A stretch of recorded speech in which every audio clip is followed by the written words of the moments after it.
last couple of meetings. And I'd like to start tonight just by having a quick discussion between ourselves. Because of open meeting laws, two of us make the quorum, so we don't discuss this outside of formal meetings.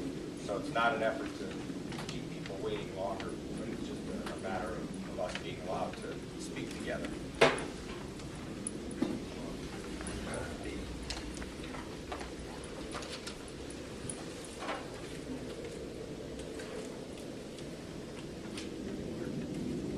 Now, when I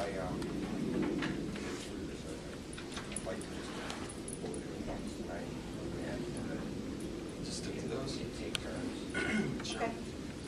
I think we should talk about at least talk about the letter. Yeah. We have a visitor too. Makes sense to hear about it. Yeah. As well as the public.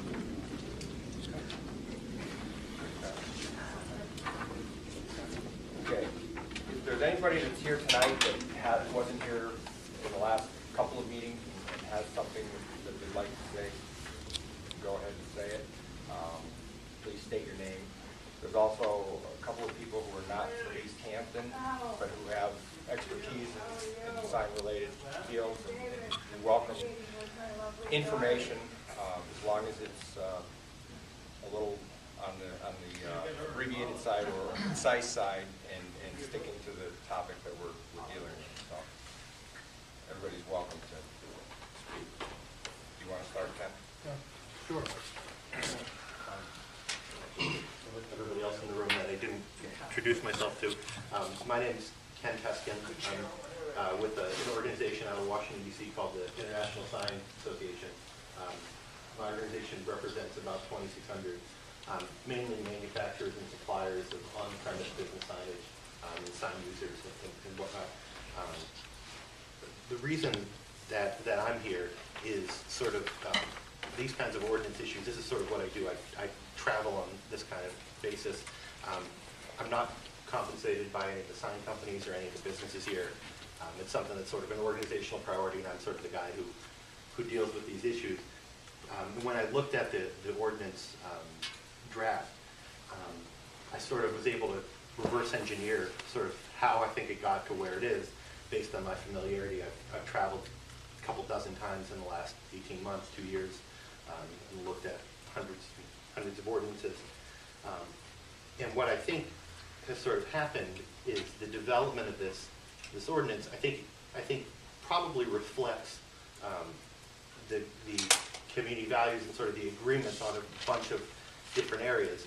But in reading it, it's pretty clear from the get-go that it's a sort of a collection of individual statements based on this particular meeting or this particular discussion. We were talking about wayfinding signs, and this other one we're talking about temporary signs, and over here we're talking about freestanding signs. And when you put it all together, it's not necessarily a coherent document.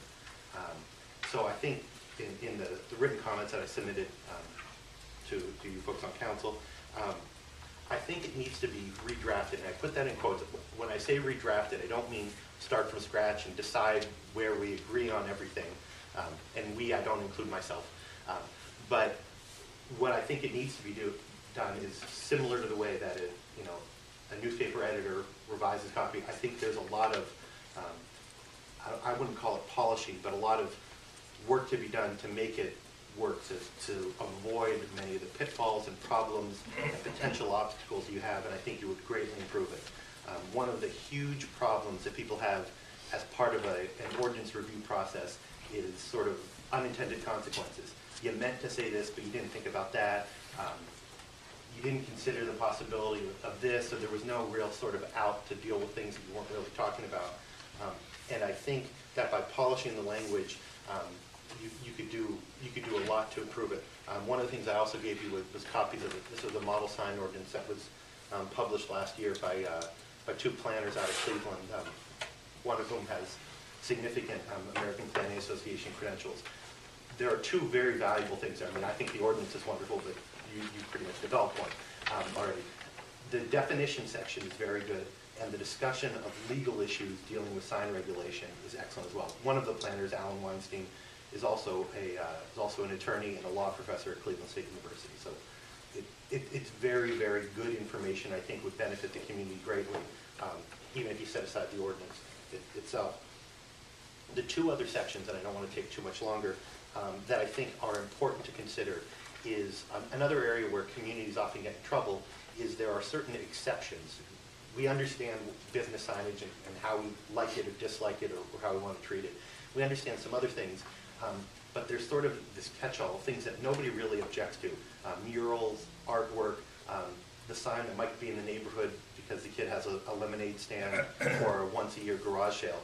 Nobody ever really has a problem with it, so we generally create some very broad exemptions. We let people do what they want.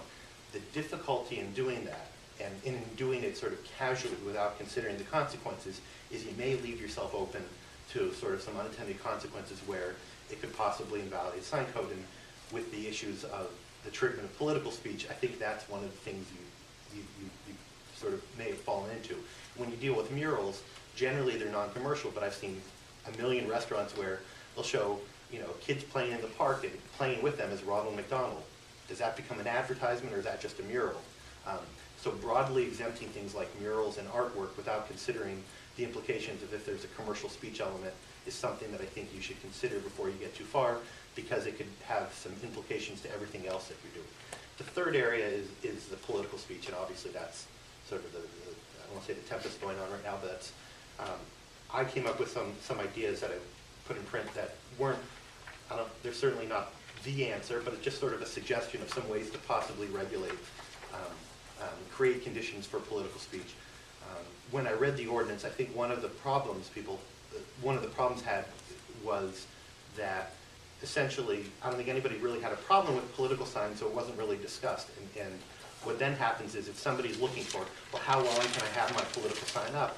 I have to look at the temporary sign area. And so I think it's important to get to great detail and specificity when you deal with political signs. And it's also important to give as wide latitude as possible. When you talk about the way that the courts treat various aspects of protected First Amendment speech, political speech is generally given the broadest protections, the most latitude, much more than commercial speech. And so I think it's important as much as possible, in as great detail as possible, to specify a very wide berth for political speech. By doing that, you sort of remove any ambiguity from the code, any discretion. People realize exactly what they're able to do, and your entire sign code will pass sort of constitutional muster and judicial scrutiny and any of that stuff. So I thank you for your time, and I'm available now or after the meeting if you have any questions or details or things in greater depth. Thank you.